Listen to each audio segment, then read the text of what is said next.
So, big picture, submarine construction during the Cold War quick pace. There's a lot of construction going on.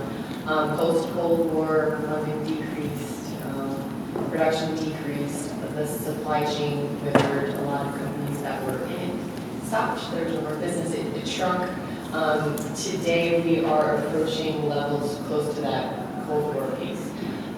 So there's a need across the nation in defense in general, but specifically with the submarines to really bolster and grow that supply chain to meet the needs that the Navy is asking for. So electric boat, right here in Groton, Connecticut, one of two shipbuilders in the country, the others in Virginia. They are relying on that supply base to be up and ready to support that need. So they do, electric boat does buy from all over the country, but there are significant advantages to working with local businesses for a couple of reasons. One is it's easier for a company to ask a question if something goes wrong. It's easier for EV to respond. It's easier for EV to monitor quality if someone's down the road, as opposed to you have to get on a plane to go see them. And that actually EV is part of this remit. They're anticipating sending a lot of people for significant periods of time into key suppliers to actually help train people and get them up to speed. So there's real advantages there. When you overlay those against what's the need, this overall growth in submarine production. Quonset Point, Rhode Island, is where electric boat does most of the manufacturing work. Groton, Connecticut is more of a final assembly yard. Quonset Point is at capacity, so EV's challenge is related to multiple capacity constraints, capacity and square footage of manufacturing space, capacity, just the number of workers, let alone trains, just people to perform the work, warehousing capacity. So that's their challenge today. Thank you. And David, from the port's perspective and from Connecticut's perspective, what do you see as some of the potential opportunities that this emerging business can bring to us? Sure. So I think maybe first I'll take a step back and just give a little bit of the recent context of the port and why we even approached offshore wind as an opportunity that we thought we were best positioned to take advantage of. The port had been developed over the years and was meeting some modest demand for break bulk cargo, very little connectivity with the existing rail infrastructure that served it. And over the course of several decades, from the 90s to the early 2000s, a series of studies were done that recommended that the port undergo pretty significant upgrades, particularly to increase the upland storage area and to Kinds of companies, but are there certain things that crop up over and over again? Workforce is certainly a top player. I mean, we are the majority of our members come from Connecticut, Rhode Island, and Massachusetts.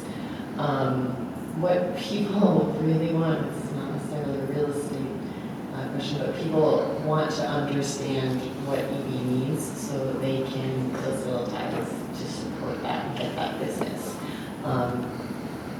So that's with the consortium's role, with the consortium's helping to fill that role, being as to communicate EV's needs to the supply chain, and they often are talking a different language. So, but things that crop up, workforce is certainly a challenge. When you're talking in manufacturing space, you get into things like crane heights and loading capacity on the floor, bay areas, space for warehousing, that sort of thing. That those are very important when we're talking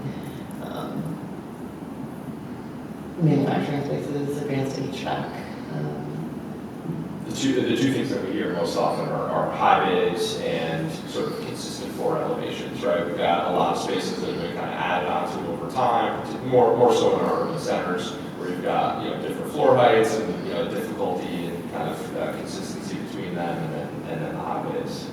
That's certainly the main and the weight capacity are the big things that we consistently hear. So Ellie, you mentioned that the consortium kind of has an insight here as to what the electric wants. Can you talk a little bit about that? Because that is one of the things that we all get asked. What is EV specifically looking for this week? What do they really need? So how is it that the consortium is securing that information and sharing it with members? Right now it's very manual. We're still, I think, coming through, there's some reality, but the perception of sharing with the classification challenges, we're still coming through some of that. We're actually developing a proposal to work with EB to automate a lot of this and to really just revamp the system wholesale, which would increase the speed of communication drastically.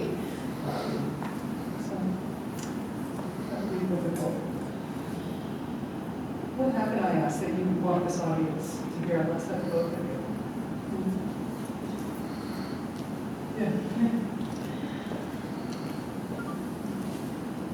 There's a lot of work coming. I think that's the big thing. David hit on it. We have a very capable business base here, and that's our initial conversations with Deepwater and then Ørsted. Why it was one of the reasons why this area is so attractive, because you have companies that are working to mil-spec and are used to that culture and rigorous quality standards. But EV is going to be competing for capacity from wind and vice versa, so we need to work together to grow. Yes, similar theme, but slightly different angle. If we are going to realize the growth potential that I truly do believe that the region presents, it's going to require a lot more than just making sure we have the right industrial space to meet the specific needs of the manufacturing center, but it's going to have to be looking comprehensively at southeastern Connecticut and making sure that we are delivering the transportation infrastructure, the energy infrastructure, the housing, the community development that will support that manufacturing space. Having the space alone will not justify the growth here, but having a comprehensive approach to economic and community development will ensure that we are better positioned to fill the physical spaces that we will collectively deliver to the market.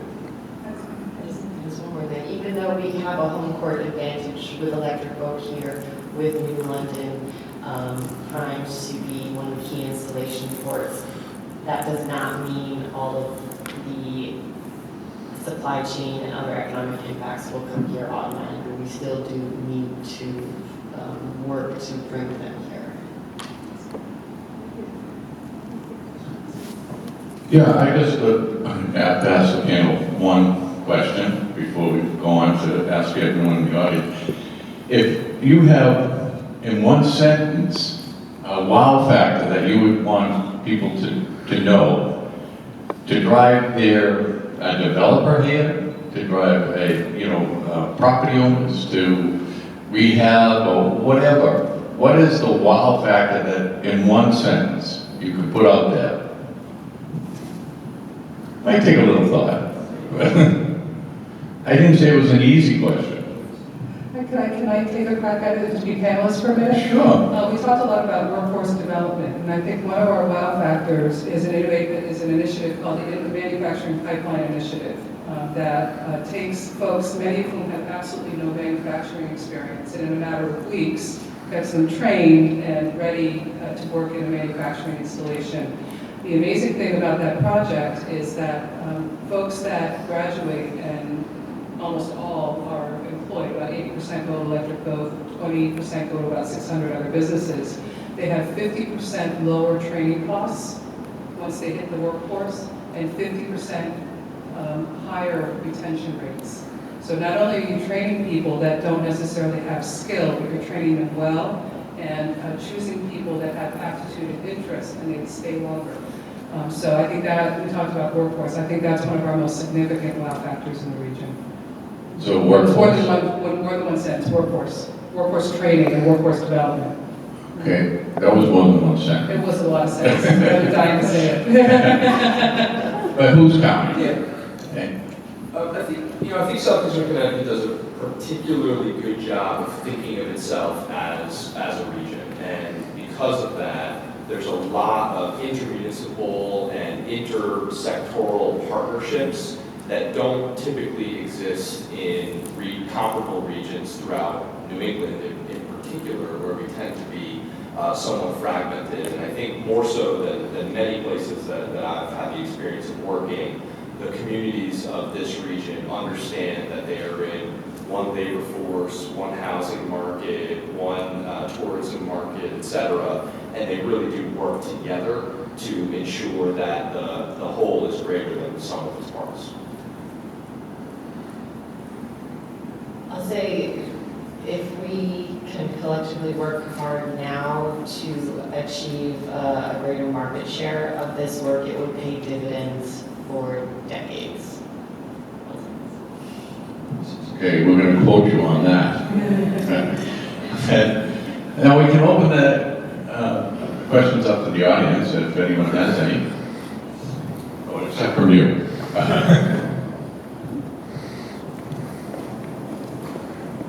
Can you explain a little bit more about the pier? I know you've given the concession to this company that also operates New Haven. Is it going to be exclusively for use by the big companies? Who determines that? And how, who else has a stake or a say? Because I assume the payments that the company's gateway, that goes directly to the state. That doesn't come into Southeastern Connecticut, the rent or the concession fee that they pay, I assume.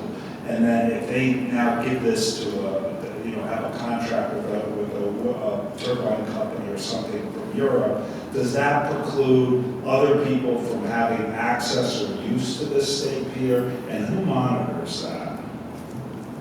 Sure. So that is all subject to negotiation within the harbor development agreement. The revenue does go to the state port authority, as you alluded, whose purview is predominantly the 3 deepwater ports. So while it does not exclusively go to the benefit of New London is kind of in some ways the first among equals of recipients of the port authority's resources and energy and attention.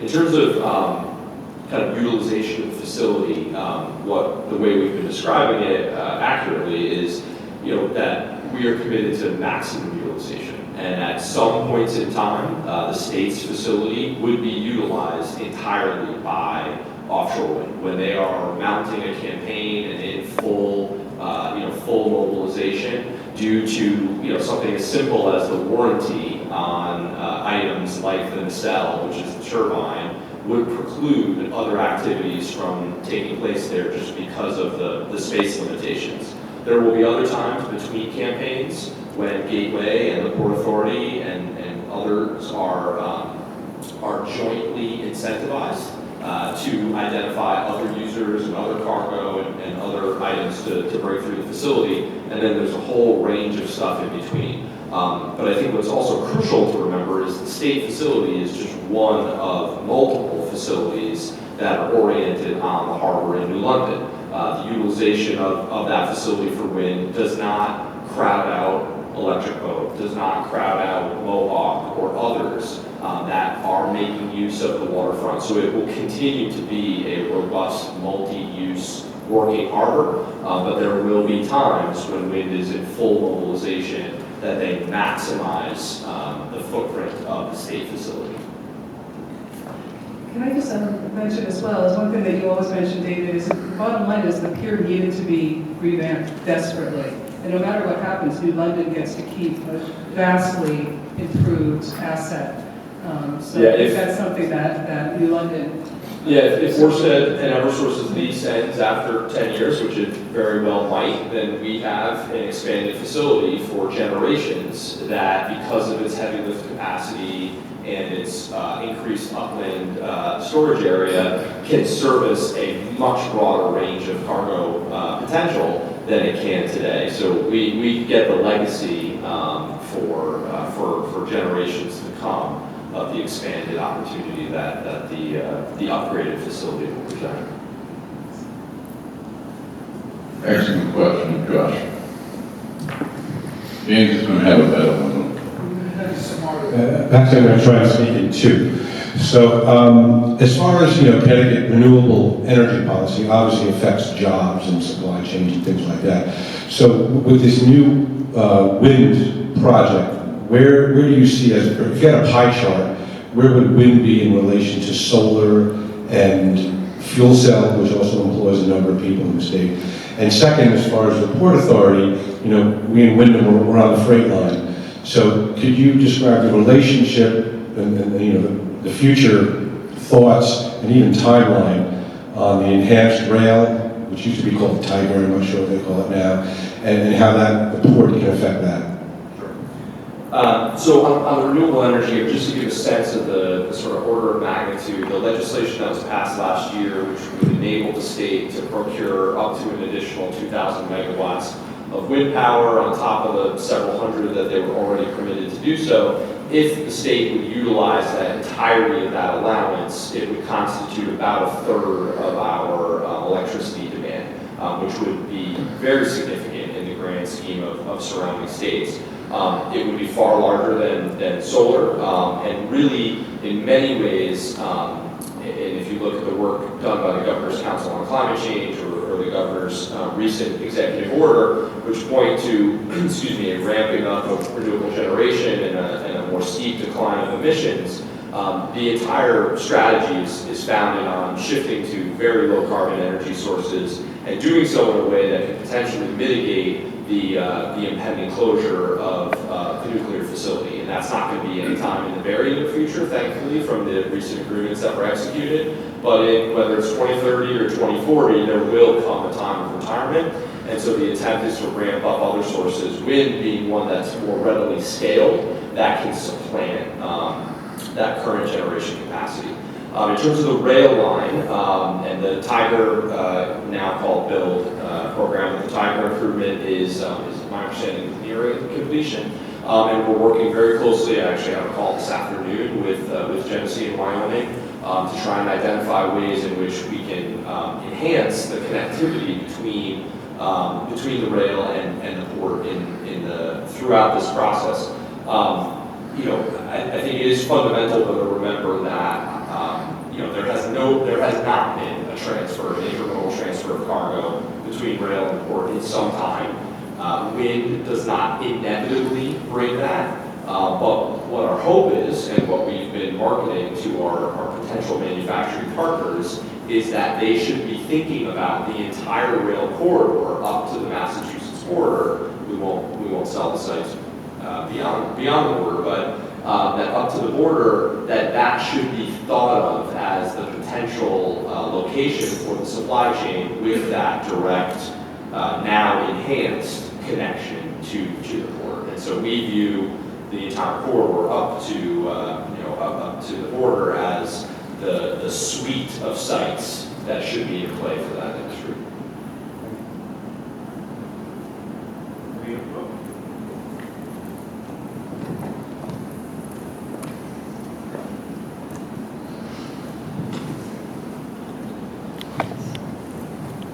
This is just on the heels of that, Mr. Corse. So what is the anticipated impact on that entire corridor,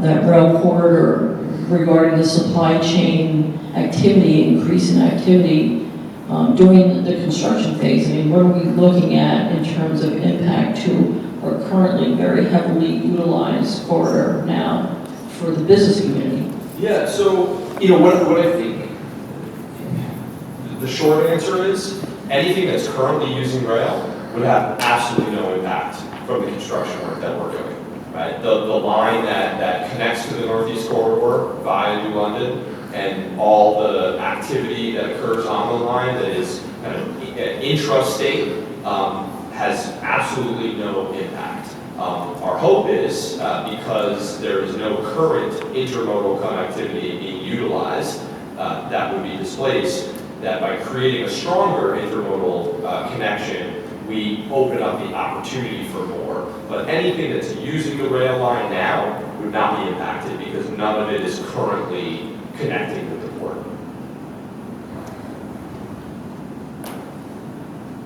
Any other questions? Oh, we've got a lot of questions here. Good panelists. Hello, yeah, Good Chapman from Callaway's Commercial.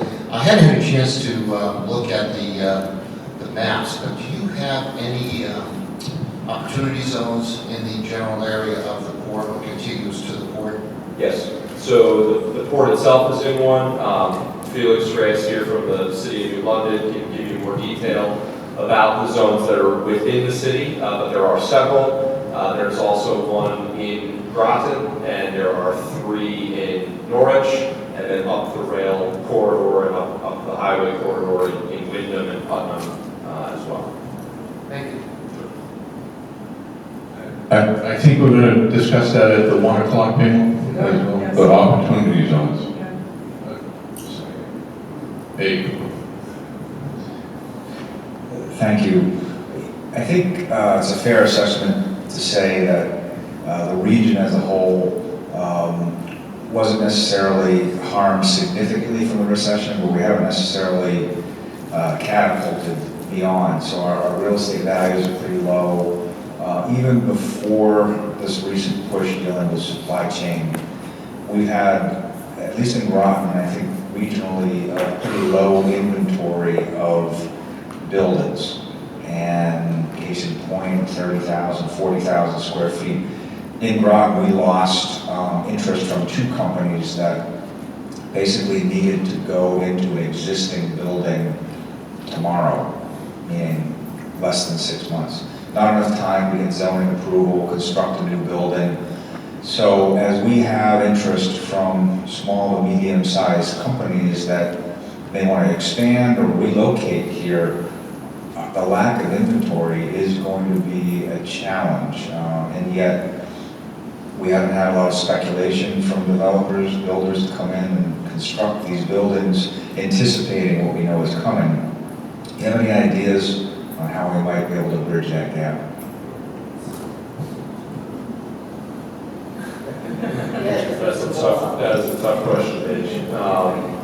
that is an excellent question. It is an excellent question and a tough one. I think some of what Ali talked about, I think the more that the market understands not just the scale of the opportunity on the horizon, but exactly how it will translate into supply chain growth and space needs, I would expect that you would then ultimately see some of that speculation.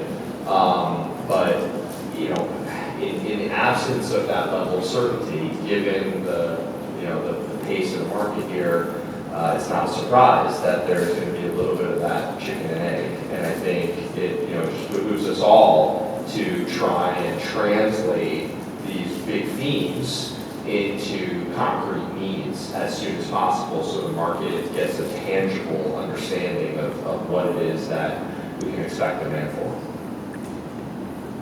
Yeah, I think that's key, is translating it, and again, that's something the consortium is trying to do specific to the EV work, and we are anticipating, hopefully, as this contract with Orsted has finalized a grant, an award from Orsted to do an assessment of the supply chain. A little bit of mental questions as well. So why don't I start with Rodney and go from there? Is that okay? Put you on the spot. I'm actually going to defer to Thane. It's his house. So thank you, Thane, for your gracious hospitality here. So. Thank you. See, this is what you get. You get a chairman, he's got his coat on, he's looking good. The treasurer forgets his coat at home, so if you see Chuck Bennell, don't tell him I forgot it, because he was giving me hell up in the office. I said, it's in the truck, don't worry about it. Wasn't in the truck, it's still at home. Well, welcome here to Mohegan. Thank you all for joining us. I guess this is the first annual of hopefully many to come. Yes. And Nancy, thank you for putting it on, and Sector does a great job. You took over a couple of years ago, and you've done a wonderful job, and thank you very much. So it's a pleasure to sit on the board with you. And I'm looking forward to talking to you guys today, and I'll pass it down the line. Great, thank you. Again, Thane thanked everyone. I'll start actually with a pop quiz, right? Anyone have any idea how much the two tribes have contributed, just in slot revenue? We'll pick the easy number, since opening in 1992 at Foxwoods and 96 in Mohegan. Anyone? Shout it out. It's a big number. What? 15 billion. Oh, I like that. Because that means the more that we've contributed, the more we've made. Unfortunately, it's not 15 billion, which is an impressive number. 9 billion? Almost 9 billion at this point, which is just phenomenal when you think about, what started with a bingo hall. When you think about what started with a bingo hall in the swamp in Mashantucket, and an old United Nuclear site in Montville, and to say that we've now generated, direct contributions of almost $9 billion, but indirect, we both contribute almost $1 billion annually to this region and to the statewide. So it's an honor for us to be here and be a part of this conversation today. I got this one. Oh, you got it. I got one. Kathy gets her I get own. my own just because Yes. I talk a lot. That's the only reason why, Rodney. So this is our second time sort of talking together about the future of gaming in Connecticut, where we were, where we are today, and where we want to be within the next legislative session. And yesterday I was at a conference that had people attended from the Mohegans and the Mashantuckets and the lottery to talk about how we would handle any problems that are a result of problem gambling, but what has really happened. And so I think one of the things that we often forget about is that the two tribes have been in Connecticut for hundreds of years and have the fabric of Connecticut intertwined, what became Connecticut intertwined into their histories. And so we all talk about gaming and the two casinos and the number of jobs that are here. As a matter of fact, in Connecticut, they are number 7 and number 8 largest employers in the state. They contribute the single most number of dollars than any other corporation in the state of Connecticut. They contribute more to Connecticut's treasury than all other corporations in the state of Connecticut combined give $900 million. They give $300 million every single year to the state of Connecticut. So two companies give a third of what all other corporations in the state of Connecticut give. I think that that's something that people should understand. And when we talk about job numbers, there's two sets of jobs numbers. There's those that work for the tribal nations, and there are those that work for the gaming institutions, and then there's a whole slew of subsidiary groups that provide jobs. And so we're talking about two of the largest businesses in the state of Connecticut contributing the most dollars. And when you start adding in the nonprofit contributions that both tribes make, you're talking about companies that are delivering every single day for the state of Connecticut. So I can't thank them enough. I have someone calling me. I didn't mean to hit, yes. So maybe you could talk a little bit about some of the history, talk a little bit about the donations, or some of the history behind what's happening now in terms of collaboration and growth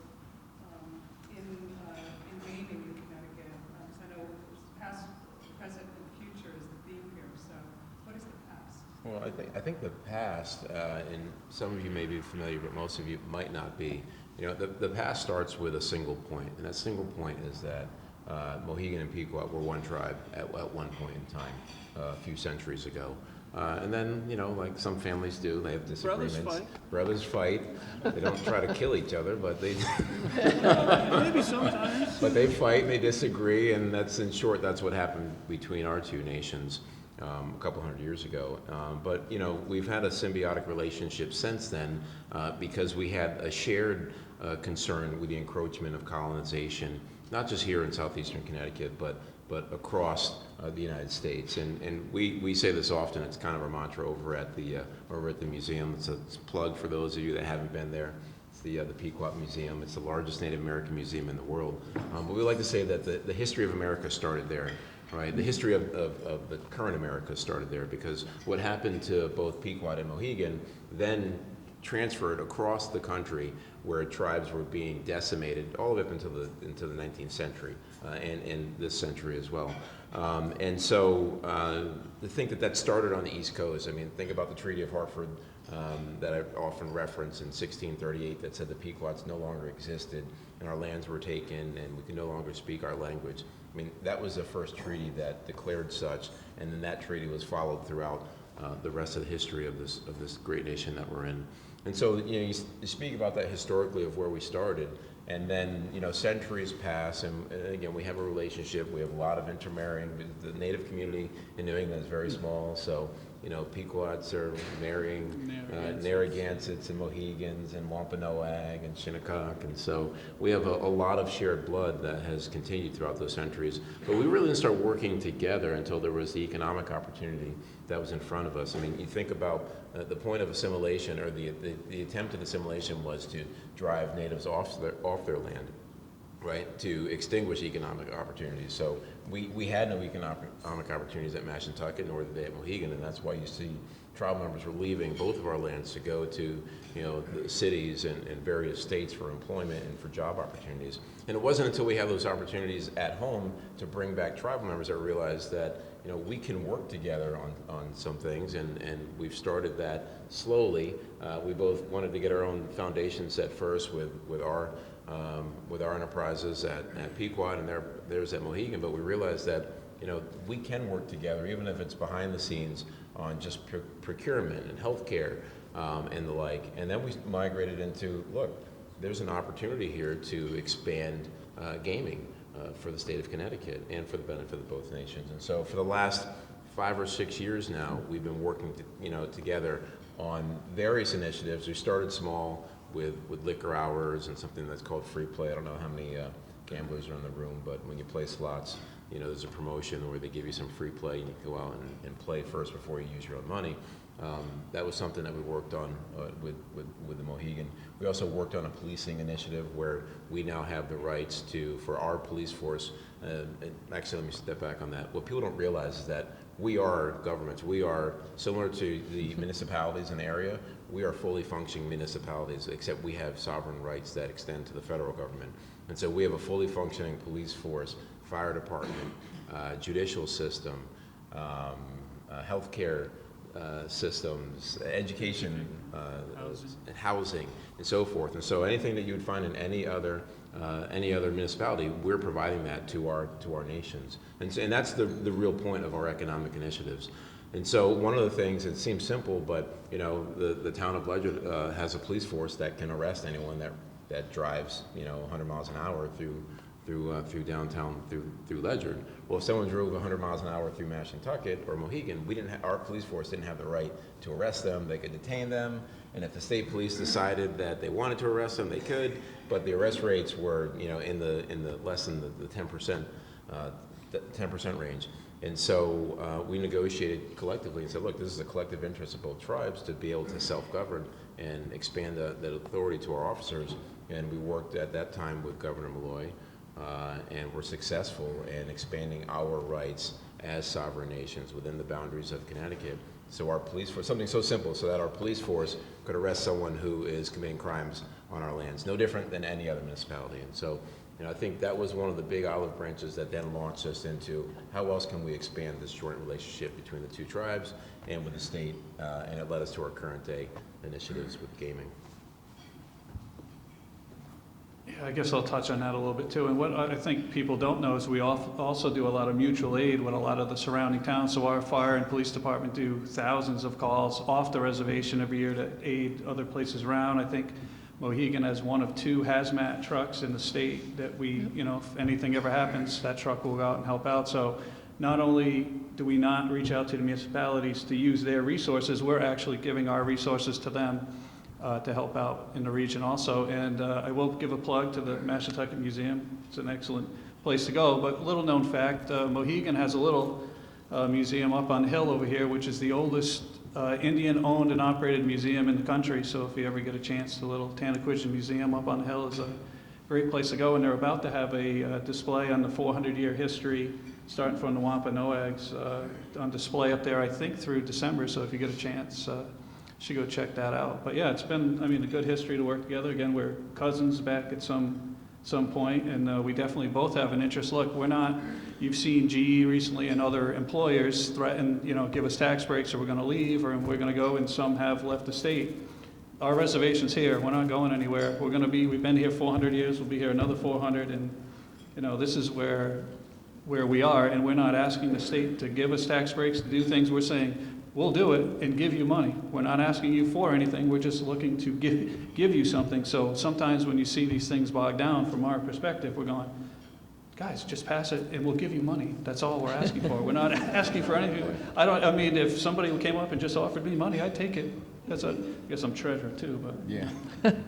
So I'm going to talk a little bit about where we're trying to go, and that is in conjunction with the state of Connecticut on modernizing gaming.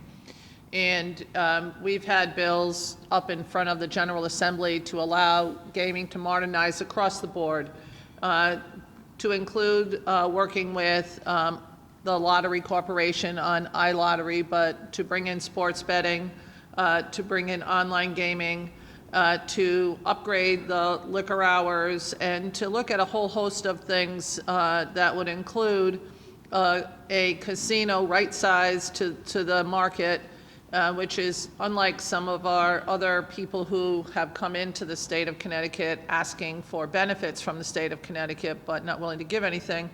I'll go into that in a bit. But, you know, to make sure that we are stopping our gaming dollars from going into the states of Massachusetts or the state of Rhode Island or the state of New York. And this has been something that's been a little difficult based on the fact that some people get tied up into what is called exclusivity of gaming in Connecticut, which is an agreement that the state of Connecticut has through then Governor Weicker and the tribal nations to start the complexes that are here today. And so I sit on a couple of different committees, one of those being public safety, which handles the gaming institutions and any rules governing them.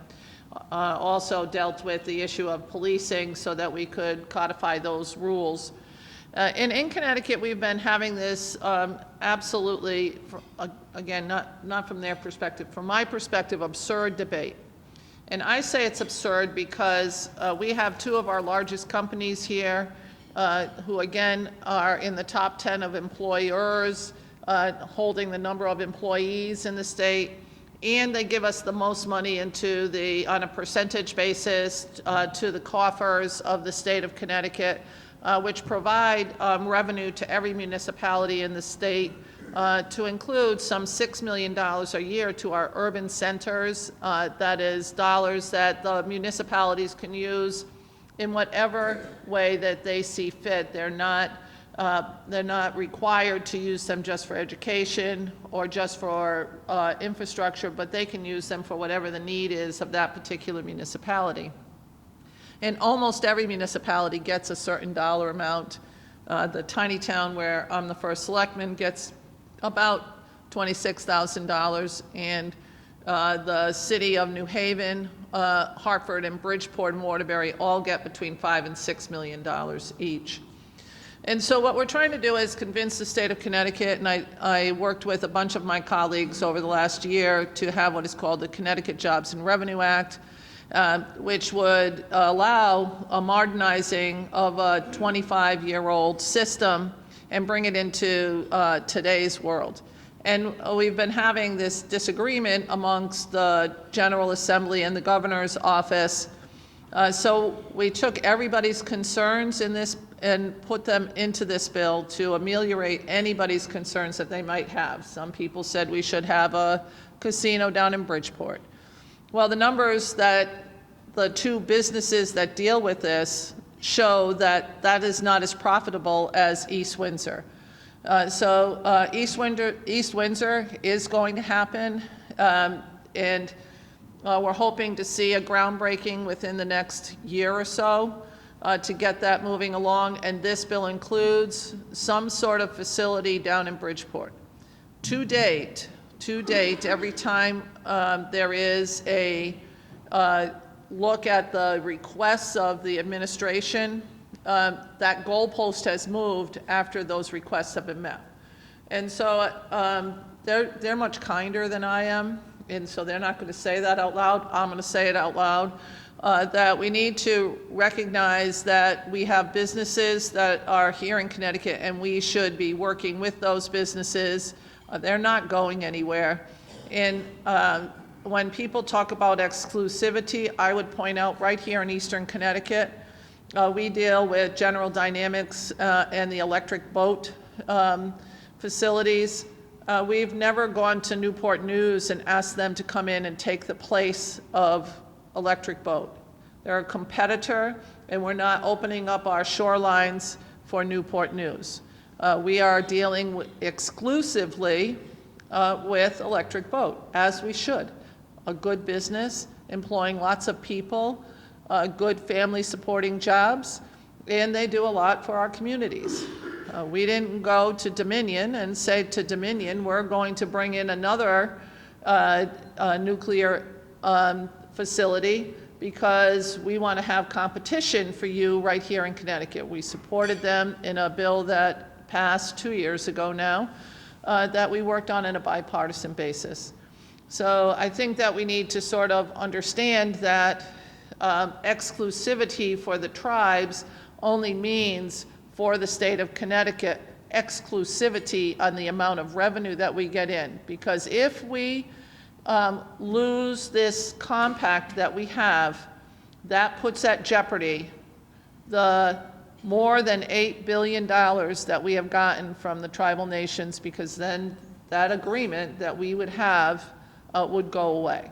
And so I think that those of you who might be from Connecticut and have legislators that live in your district should understand that we need to support Connecticut businesses, Connecticut jobs, and Connecticut revenue. And I'll touch a little bit about an allusion I had towards outside companies. We had an outside company that came in and said, we disagree that the two tribal nations have exclusivity. That was MGM. MGM has a casino on the border of Connecticut and Massachusetts in Springfield. They made a commitment to the people in Springfield. They've not met that commitment. Their numbers have been wrong all along, and they've not gotten the number of jobs or the number of the amount of revenue to Massachusetts. So they've been less than truthful on their numbers. Down in Bridgeport, they had convinced a number of people in Bridgeport that they could put a $700 million casino there. And they would not guarantee to the state of Connecticut that we would get $300 million a year. But they also have a casino in Yonkers. And that's their main focus, is to essentially take the gaming industry away from Connecticut and have it show up in Massachusetts and New York and convince people that those places are better than the two tribal nations here. And so what we want to do is to make sure that we're putting buffers to keep our jobs and our revenue here, both in East Windsor and in Bridgeport, and work within the confines of Connecticut, and not you know, MGM has their own spin on things. The only people that MGM has hired in Connecticut has been the more than 70 lobbyists they hire every year to convince people that they're right. They've not hired regular working men and women, as both of these companies do. They represent not only the company of the casinos, they also represent the tribal nations that are here and the people that had lived in Connecticut before it was even known as Connecticut. And I think that that's something that we need to understand, that we should be dealing with Connecticut businesses on Connecticut jobs and Connecticut revenue, and those people that are going to buy real estate in Connecticut that live here and want to stay here and raise their families. And so that's been my push. It will continue to be my push. And I think we need to convince the administration that dealing with an outside company who is not interested in Connecticut and interested in Connecticut jobs or Connecticut revenue, we need to tell them, thanks but no thanks. Have a good time in the state of Massachusetts and the state of New York. I do like Massachusetts and New York, but my main goal is to keep jobs and revenue here and people buying homes in Connecticut. That's my spiel. That's a good spiel. Oh, thanks for coming, everybody. Kathy has an opinion or anything. Kathy, you mentioned the new casino, but I'm interested, Rodney, what are some of the things you're doing right now to not only head off competition, but also to keep your offerings fresh and innovative and cutting edge? Well, I think you've seen it, and you can, I was just with my VP of Finance before I came here, and his famous saying is, men and women lie, numbers don't, right? And the numbers right now are proving out that our investments that we've done here in southeastern Connecticut are helping us from a competitive perspective. So with Boston opening up last month, both MGM, Twin River in Rhode Island, and the smaller facility in Massachusetts called Plain Ridge, they were all down about 20% in revenue, right, from the opening of Encore. And Mohegan put out their slot numbers last month, and we put out ours, and we both down relatively about 5%, right? And the reason we were only down 5% versus their 20 was because of all the amenities that we've been investing in the last 5 or 6 years, and refreshing around property as well. I mean, we could have sat on our hands, and in fairness, we did this a little bit on the Pequot side when Mohegan was opening, and then subsequently when Twin River opened up, where we said, you know what, we're the biggest, baddest player on the block, new competition comes, we'll be fine. And Mohegan built an incredible product, and it competed with us. And then same thing happened a decade later when Twin River opened up. Twin River was just going to be, what some have phrased as a slots in the box. I mean, there are 4,000 machines up at Twin River and 150 table games. I mean, that's what we have, and at each of our facilities, 4,000 machines. And so it's a formidable competitor, and it impacted us more so than we thought it would, and especially when they opened up table games. And so learning from that, we've been both reinvesting in our properties and refreshing. Most of our restaurants at Foxwoods have been renovated in the last 5 years. The concourses were all cleaned up. We've added the non-gaming amenities like the zip line that go to the museum, the go-karts. We have a microbrewery on site. I don't want to steal Thane's thunder because they've done some amazing things in the last 5 years here at Mohegan. But in the same vein, focusing on those non-gaming amenities while quietly shrinking our gaming capacity. Again, at our peak, we had 8,000 machines. We're now around 4,000 machines. So that speaks to the competition in the market and how we've been able to shift our focus on non-gaming. Yeah, so to Rodney's point on other facilities opening, the one thing you find out about gamblers, if I'm looking to gamble during the week, whatever's closer to me, that's where I'm going to go. So no matter how big you are, how good, and that was kind of our thinking too. Well, we're so big, these places won't be able to really compete with us. But then once a few of them started opening and you started doing some focus groups around some of these people, they said, look, yeah, your place is head and shoulder. Like, I don't even like this place, but if it's Tuesday night and I want to go somewhere for an hour and be able to get home in 20 minutes instead of driving an hour and a half, I'm going to go there. For the weekends, like we've seen less impact Friday, Saturday, Sunday than Monday through Thursday is really where we've seen the impact. And that would be a lot of that convenience gaming, as they call it, that people are, would rather go closer to home than have to go distance. And here we've done, I don't know, the Expo Center on the other side. I don't know if anyone's been in there yet. It's great facility over there. We've opened a few new restaurants. We keep refreshing restaurants, doing all that kind of thing. We're looking to develop Preston Riverwalk across the way once we can hopefully finally get that cleaned up with some of Kathy's help to get the rest of the money from the state to clean up the state's mess, right? So hopefully, yeah, we'll see that. And then we've also, besides those things here to protect our revenue, we've we're getting ready we've started developing a casino in South Korea in Seoul at the airport. We've just submitted a bid in Greece. We just took over operation of 2 casinos in Niagara Falls, Canada. We have Pocono in Pennsylvania. We operate Elon A tribal casino in Washington. We manage Resorts Casino in Atlantic City. And we also manage a little casino for a tribe down in Louisiana. So I agree with sports betting and iGaming in particular. When we've gone up to Hartford, I haven't heard an argument from anyone who doesn't think it's a good idea. So why, decouple it from the other issues with, Bridgeport and all that other stuff?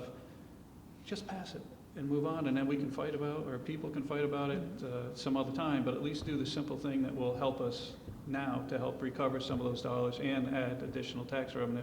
I don't understand. From us, for development, really, Preston Riverwalk is probably the biggest thing we're looking at doing. And again, there's always a changeover of restaurants or things we look at here, and there's still room here to develop other things. We did the one hotel tower a couple years ago, did the expo. Different things come our way all the time that we look at. So stay tuned. You never know what we're going to announce. But and I do want to thank Kathy too publicly. I don't know if we get to do this enough, but she does a great job. When you look at Connecticut, there's a lot more power between New Haven, Bridgeport, Hartford, and all the legislators out there in Little Eastern Connecticut that has to fight for what we get, and she does a great job fighting for us. So I just want to say thank you. Thanks. So again, I'm going to go back to fighting for the Connecticut Jobs and Revenue Act. It's simple. We can get it done, and we should get it passed.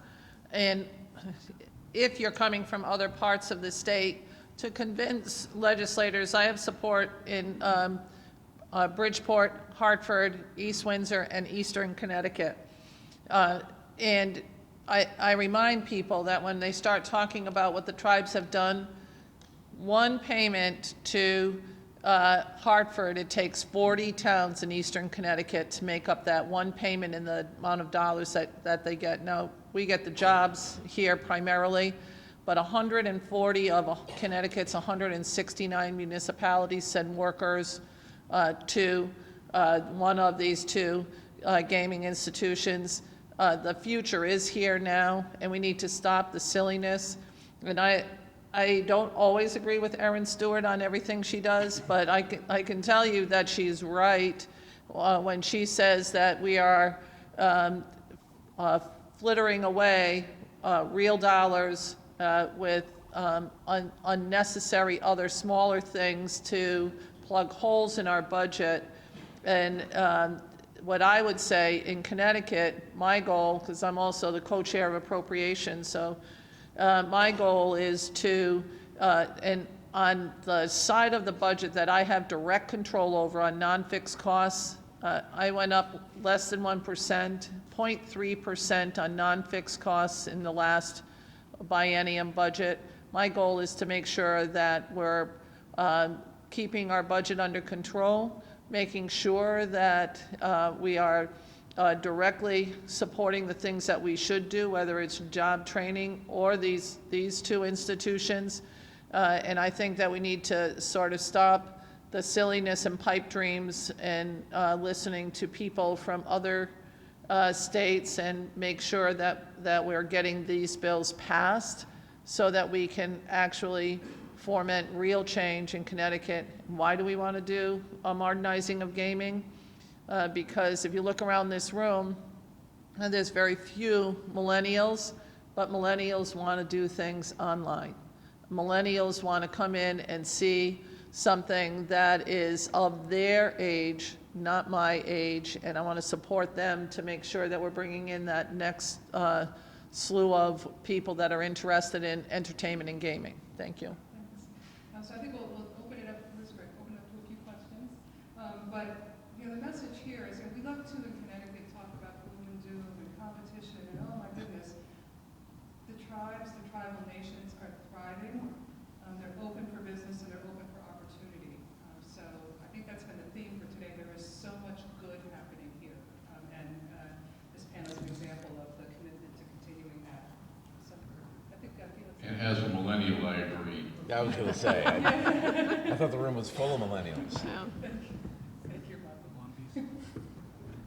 Just want to ask maybe Kathy's opinion. Three large sources of potential revenue: tolls, sports betting, and recreational marijuana. From a legislative perspective, which do you think takes the most heavy lifting? Which would be the easiest to pass, and which would you think, as a priority, could get done quicker? I don't think any of them are easy. They all have distinct opponents and advocates, and so on the sports betting, which in the grand scheme of things doesn't bring in that much. It brings in about $30 million initially, but what it does bring in is foot traffic. It expands the base of gaming. 70 lobbyists are working to oppose that. 70 lobbyists. There are only 36 senators and 151 state reps. 70 lobbyists. They are the single largest group of people up at the General Assembly. 70 lobbyists MGM has hired to fight this. That tells you one thing, that they are working for their bottom line, and their bottom line is not in Connecticut. It's in Massachusetts and New York. And so that's heavy. Recreational marijuana last year was essentially killed based on the fact that many of the pastors and religious leaders in the urban areas were opposed to it, and so that is a very difficult lift to happen. And tolls has a very good, anti-tolls has a very good grassroots endeavor. Connecticut is the only state on the eastern seaboard that does not have tolls. In terms of real dollars, the sales tax will contribute more to the special transportation fund in 2 short years than the gross receipts tax and gas tax combined. And I just pointed out because road work doesn't cost the same it did 25 years ago. Asphalt, concrete, and other things are just as expensive. They're all very contentious, and the first two, sports betting and recreational marijuana, have overall support by Connecticut constituents on the tolls. It's less than the support for the other two, but it's still more than 50%. You actually described my weekend.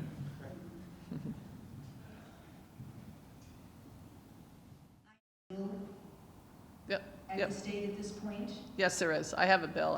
I worked on the bill since the end of last session, and I got support from the Bridgeport delegation, which is one of the larger delegations, the East Windsor down into the Hartford area, and then the Eastern Connecticut delegation stands in lockstep with each other to get this bill passed.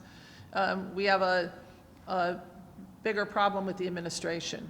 The administration has refused to sign on to the sports betting and has put some significant points in the way of getting that done because they believe that we should have a global deal that would include MGM. And I'm not signing on anything that includes MGM because once MGM gets a piece of the pie, Steve Wynn is going to want a piece of the pie, and then other gaming places are going to come to Connecticut and said, you gave something to MGM, you gave something to Steve Wynn, how about me? I'm not interested in giving all of those folks part of our money. We already give enough money away in Connecticut. We're a donor state, and we give a lot of our taxes to Mississippi and North Carolina and Montana. I'm not going to give something else away to a company that does not care about Connecticut. Okay. What can we do to help? You can write to the governor, and every time you see him at any single thing in this state, ask him why he's not signing on to the Connecticut Jobs and Revenue Act. Okay.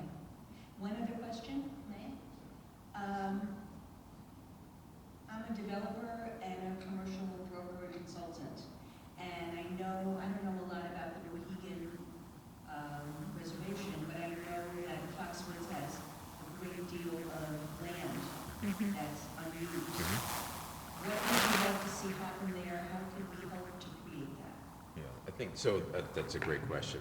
We have roughly 1,600 acres in trust.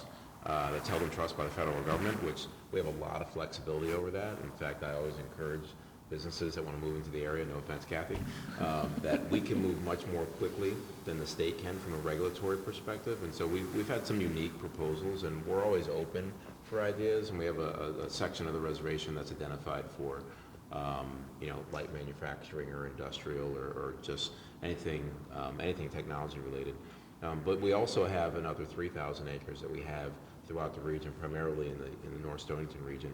And we've worked incredibly well with the town of North Stonington to do some rezoning and to jointly go after potential developments. One of them was what was the brewery, Juliet, that you guys landed, but we were looking at our property, Trillium, which is a great brewery, great beer. Not that I drink beer, not Brett Kavanaugh over here. But they ended up, they looked at our land. We have this parcel that's almost 500 acres. That's just off of 95. Great parcel in North Stonington. The town was generous in rezoning it and working with us and going after this potential partner. And ultimately, they selected another parcel in town, which is great. I'm a resident of North Stonington, so I appreciate any reduction to my property taxes. But we continue along that vein, and we have another location in North Stonington that is ripe for warehousing space for a distribution center, and we've been talking to a couple of potential partners there as well. So, we are very open to local businesses, and we've talked to Electric Boat about, because of the growth in their manufacturing, if there's support services that they can utilize our land for, we'd be open to those discussions. A great example of that is if you're familiar with Route 2 into 95, there's a large office complex on the corner. You can see it when you're driving on 95. It's called Eagle Park. That's actually where we housed our purchasing department and HR and our warehousing and EB, because of their need for space. We're looking for locations throughout southeastern Connecticut. And ironically, they built that building probably 30 years ago, and then we acquired it from them. They just moved about a year ago. They moved in 400 engineers into that facility, and they're looking to grow upon that. So again, a great example of how we all work together in southeastern Connecticut. Thank you.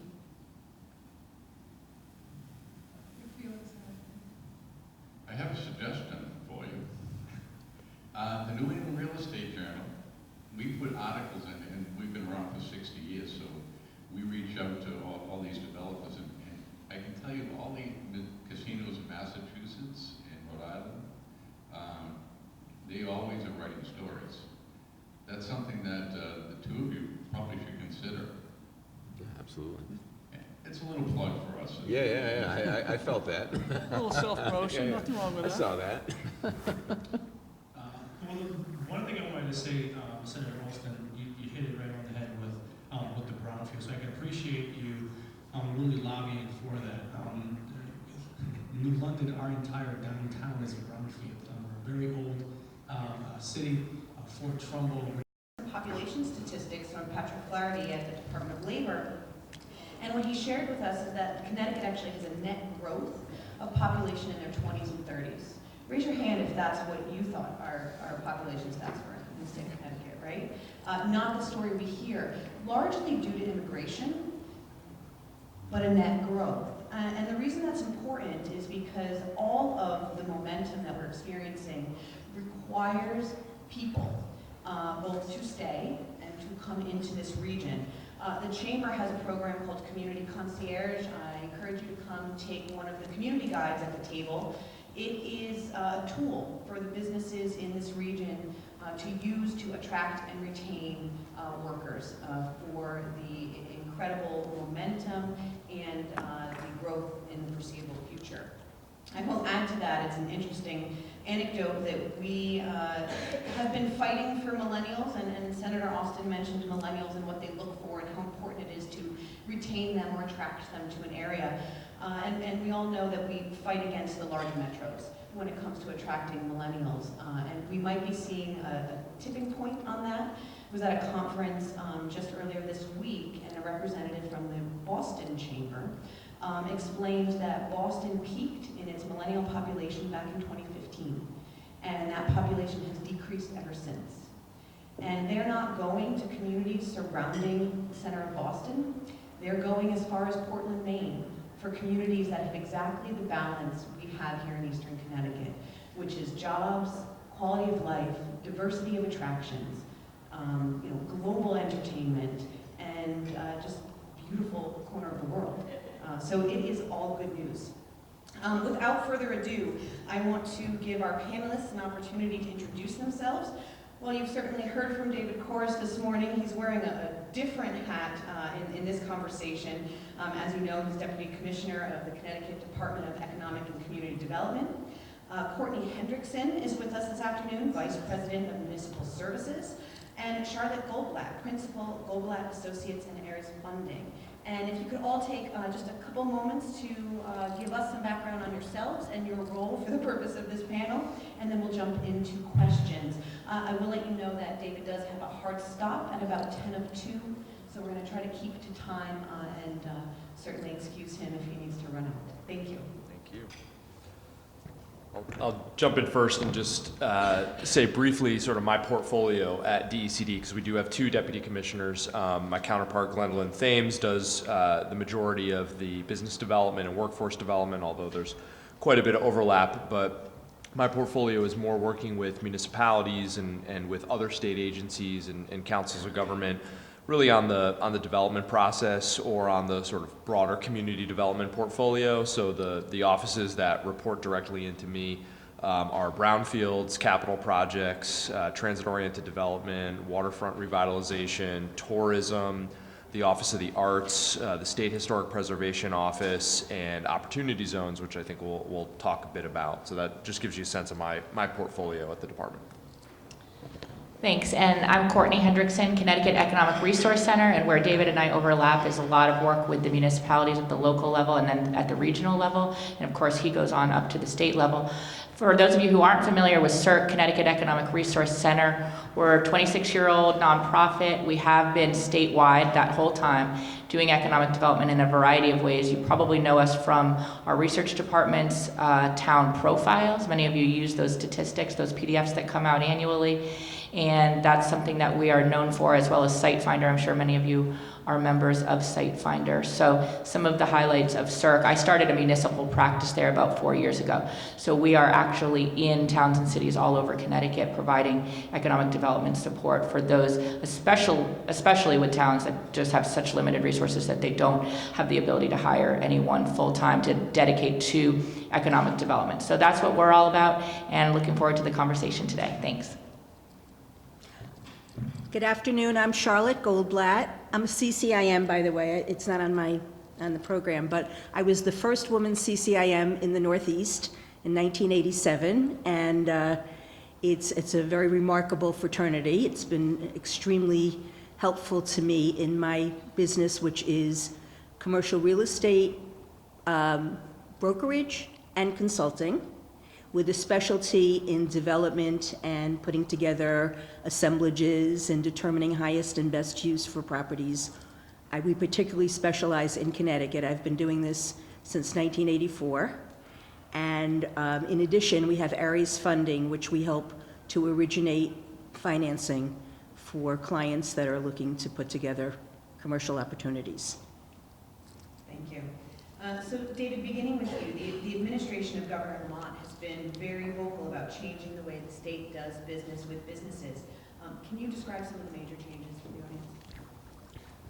Sure. I think, first and foremost, it's just about being kind of open and engaging and hearing from that crucial stakeholder group and what their needs and what their objectives are. And I can say that, for the last several months since taking office, that dialogue has been really productive. And you see that in informal ways, the way in which, the governor and Commissioner Lehman, my boss, who also serves as senior advisor to the governor for economic growth, interact with businesses, but also informal ways, the ways in which very senior leadership at our state's major corporations have been engaged in meaningful ways in things like the Workforce Development Board that was just announced a couple days ago, and in other various boards and commissions, including really stepping up in a major way on CERC's board.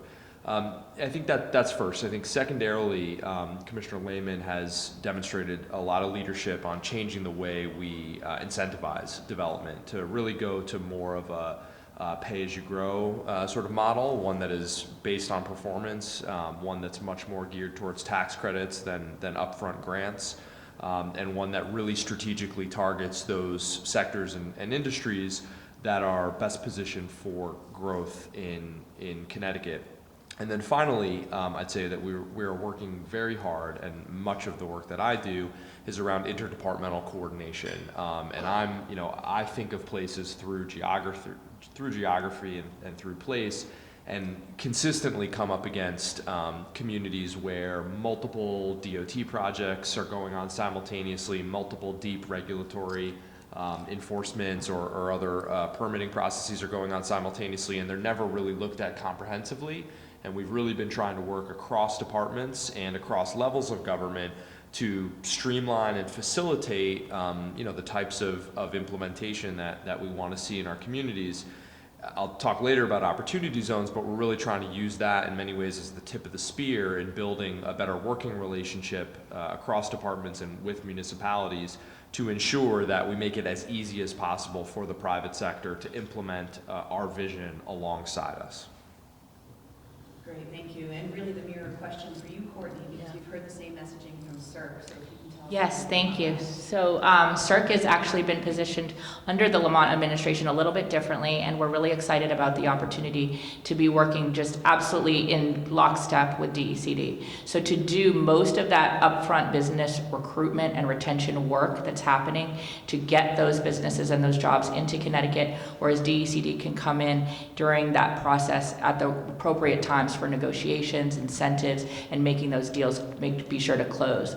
But also what I love about what David just said was that what we're doing out of CERC is making sure that we are coaching towns and cities on those exact same values, making sure that we're listening to our business communities. When we're coaching town leadership, we're saying, make sure that you're hearing your businesses, make sure that you're changing policy accordingly, make sure that they're in important discussions and important decision-making bodies, much like the statewide workforce board. If you're doing that at the local or regional level, make sure your businesses are a part of that. And certainly, we're always coaching towns, if they are going to be offering local incentives, to do it in a performance-based way. So doing that pay-as-you-grow, pay-as-you-go kind of scenario is something that we always say is a best practice. So really trying to mirror those kinds of things that are happening at the state that we feel are very, very positive for business growth and investment into the state, but also making sure that our 169 towns in Connecticut are also doing it in that same way, because that can really be a burden, as you all know,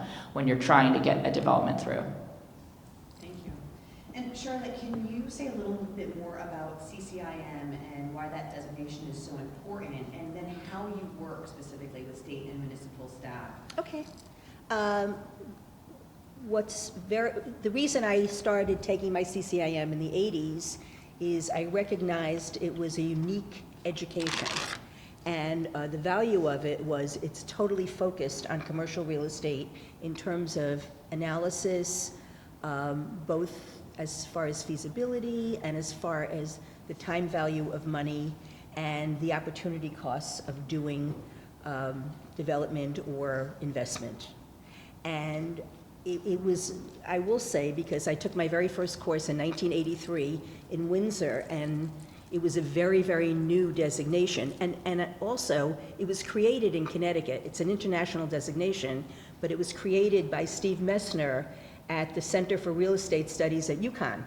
And that's why Connecticut, which is such a small state, happens to have a substantial amount of CCIMs. I think there's like 9,500 of us in the world right now, right? Correct, Brian? And so I took the classes. I had 3 little babies, and my husband said, "What are you going to do when you grow up?" And my family is in real estate and was very interested in it. It was a choice between going to law school or getting an MBA or taking this designation. And I can honestly say it changed my life because it opened my eyes to a very focused education and a very remarkable group of like-minded colleagues all over the world. So I would recommend that any of you in any sector that are involved in real estate contact the Connecticut CCIM chapter and look into not only taking the courses, but getting involved with some of the people that are part of this designation. It's very special. Anyway, in terms of how we work, so I've been doing this for a long time. I also am a developer. My business is the tail, and the development, is the dog, and the development is the tail. But I've developed a number of properties around the state. I only develop in Connecticut, although we have an office in New York as well. And I also do entitlements for a lot of our clients. And I'm going to say, number one, we find best practices. My daughter is my partner, and we find best practices is we immediately, when we are looking at an area for a client or at a property to list, we go into economic development. We have tremendous relationships with the economic development community and have actually done some work with CERC and have done some consulting for some of the towns, the smaller towns in particular. And we just find that they know what their plan is, what they need, et cetera. I don't know how many people in the private sector are here today, but that this has really changed the focus and the benefit of our business, because we then get to understand what we're dealing with and how we can team up with that community. Great, thank you. So for Courtney and David, especially with the shift with this administration, can you tell the developers in the room really what can they expect in terms of the interaction from CERC and DECD?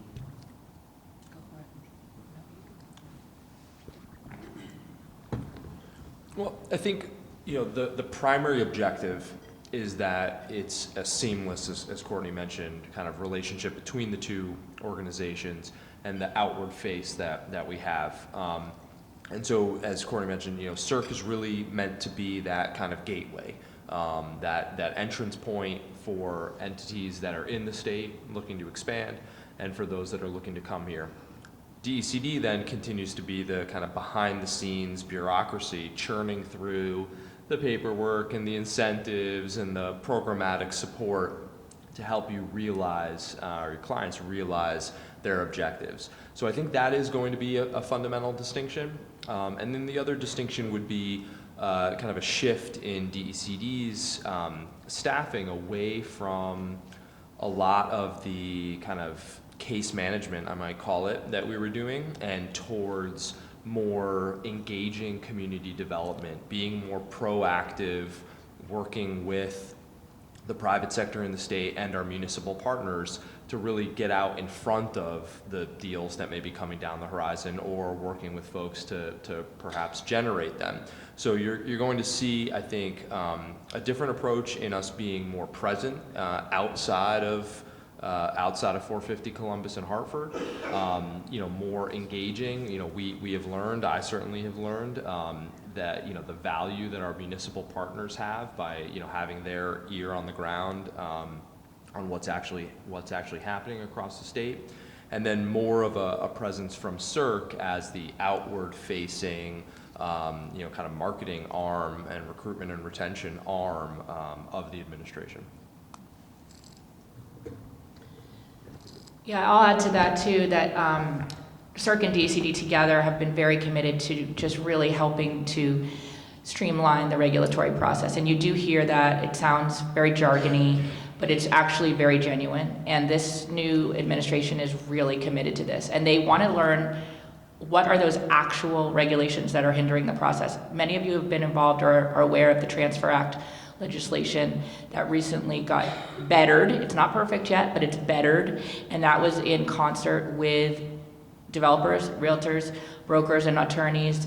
CERC and DECD brought together to be sure that we could make that improvement. So those are the kinds of legislative, real, on-the-ground changes that we are committed to making to make it easier for you all to do business, to invest in our state, to develop the right things in the right ways. And then our localities come into play, of course, because they know what they want to be. Towns are very, very different from each other, and they want different things. So we want to be sure that we're shepherding you all in the right places, and as we coach our towns on how to streamline their land use regulatory process at the local level, and being sure that they're telling developers and applicants up front, we want this or we don't want that, so that they're not wasting your time and money. So I think that's another part of the improvements that you'll hopefully be seeing out of our two organizations together. I'm going to jump in a little bit on some input from the private sector. Number one, I'm about to close a property November 4th that involves the Transfer Act. And unfortunately, it's a $150,000 parking ticket is the best way to describe it. Fortunately, we had the right team who understood how to facilitate getting to where we had to get. But I know some of my colleagues were on that committee. I would love to participate in taking it to the next level, because I've had a lot of experience dealing with it and understand some of the huge issues that are honestly unnecessary, I'm going to say.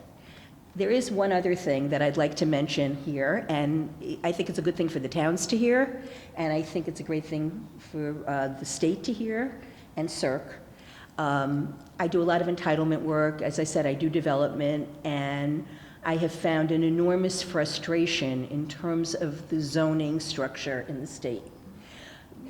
Because some are appointed and some are elected, and I really think if there was some way to streamline that or, put it together so it was one way, I would recommend appointed, because I find that no matter what, I think one of the ways to help the situation now, as it sits, is to have the towns make sure that whoever is on the zoning board, elected or appointed, has a strong understanding of the town plan and the town's vision in terms of how they want to grow. I mean, I have personal scar tissue from being turned down for a daycare in Southington after spending $50,000 to answer all the questions and losing a credit tenant, and there was no reason for it. And that's the other thing. The daycares have to get a special permit over 15 children. That's unrealistic. So I'm just going to, from the private sector, say, if you can be helpful with that, and if I can help in any way to put that together, I would love to do that. And to all of the towns, I think you should, be cognizant of better educating the zoning officers that are on their boards. Yes, just on. The towns don't seem to care. The towns don't seem to care more than the officials. Well, they're losing opportunity, and I think that they need to be educated in that regard as well. So I think frankly, it's unlikely that the state is going to come in and dictate the mechanism whereby commissioners are appointed or elected, but I've had a lot of experience in other states where training is mandatory, and I've actually been a trainer for Planning and Zoning Commission members in the state of New York, and it makes a pretty profound difference, even if just the minimum level of understanding of the basic concepts of traffic generation and site planning, et cetera, that they should be expected to be very facile with. That said, additionally, I think from the state perspective, we do need to take a step back and recognize that kind of the future of the prospects of the state are more dependent on a handful of locations than they are on the economic prospects of all 169 municipalities. And rather than trying to fight battles in 169 distinct locations, many of which will be like hitting your head against the wall, there's not 10 that matter. There's 27 that have opportunity zones. There's probably 50 that, if we could make a meaningful change in facilitating the kind of development that we would want to see, would have a pronounced impact of the prospects in the state as a whole. And I always go back to a Southern California precedent that they call the 2% solution. And they did a regional plan, and they looked at infrastructure, and they looked at redevelopment options, and they ultimately concluded that if they could streamline entitlements in 2% of the land area of the entire region, they would have a drastic impact on the future of housing, meeting the community's housing needs and employment needs and infrastructure needs, et cetera. I don't know that it's 2% within the state of Connecticut, but if we focus in on those places that are of greatest statewide significance and make sure that we are not only kind of raising the bar for what we expect of them, but also providing them with the technical support and the capacity that they may have a difficult time building on their own, we can make a pretty significant difference.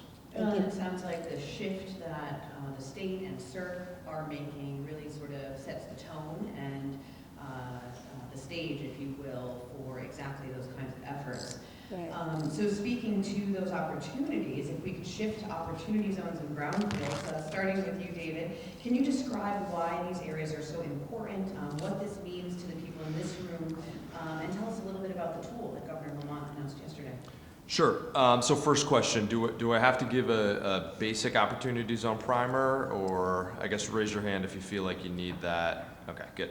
So I think one of the things that puts us in a fairly advantageous spot related to some of our peers nationally is, one of the, I don't know if I want to go so far as to call it a silver lining, but one of the sort of byproducts of our relatively concentrated poverty is that, we don't have opportunity zones scattered throughout the state. They are very much aligned with the broader objectives that we're trying to achieve: downtown revitalization, waterfront recapture, transit-oriented development, development near our anchor institutions, et cetera. So if you look at the 72 census tracts that have been designated as opportunity zones in the 27 municipalities that host them, it's a very, very coherent and cohesive strategy that is aligned with the efforts that we already had underway, which is why we've been able to relatively easily, with working in conjunction with the legislature, layer on additional incentives and prioritize some of the programs that we already had available to us to reinforce the kinds of projects in those locations that are best aligned with our vision for the future of the state. So obviously more incentives would be on the table if a double or triple bottom line is achieved through social impact or environmental advantage, but the locations that are designated are already very well aligned with our approach. Yesterday, we launched an online database and mapping tool. It has about 100 sites, or 100 projects populated in it thus far, and we expect there to be more.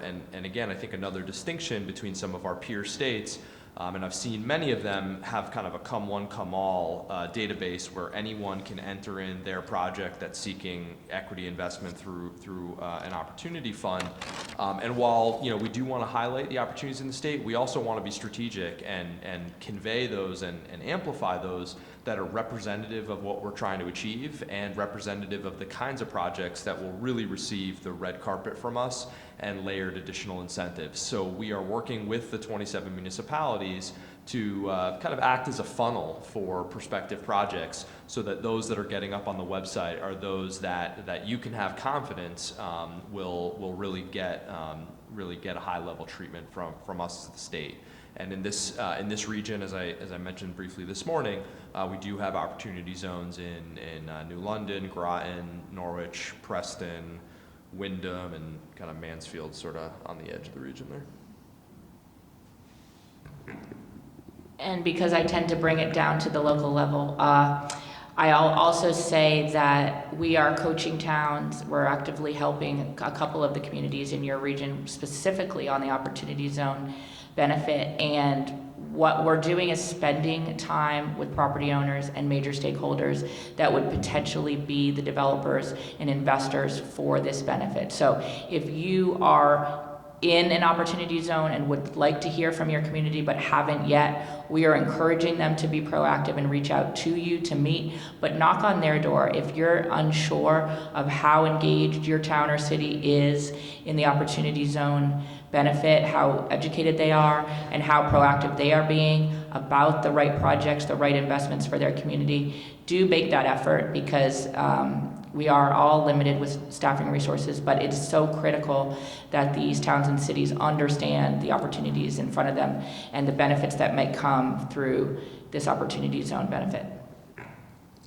I should have mentioned explicitly ctopportunityzones.com. I was going to ask. I want to be really cognizant of the time we have to ask this group questions. So, Rick, if we can open it up and take some questions so that David can be with us for that. David, can you say that one more time? Yeah, we can open it up. Any questions? ctopportunityzones.com. David, we don't allow commercials yet.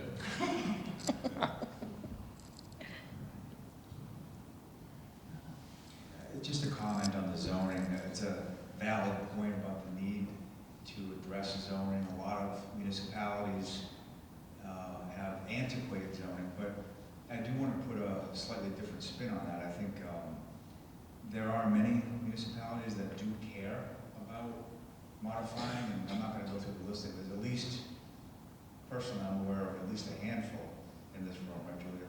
Yeah. And also, beyond just state and local, I'll just put a little plug in for CEDAS as well, the Connecticut Economic Development Administration Association.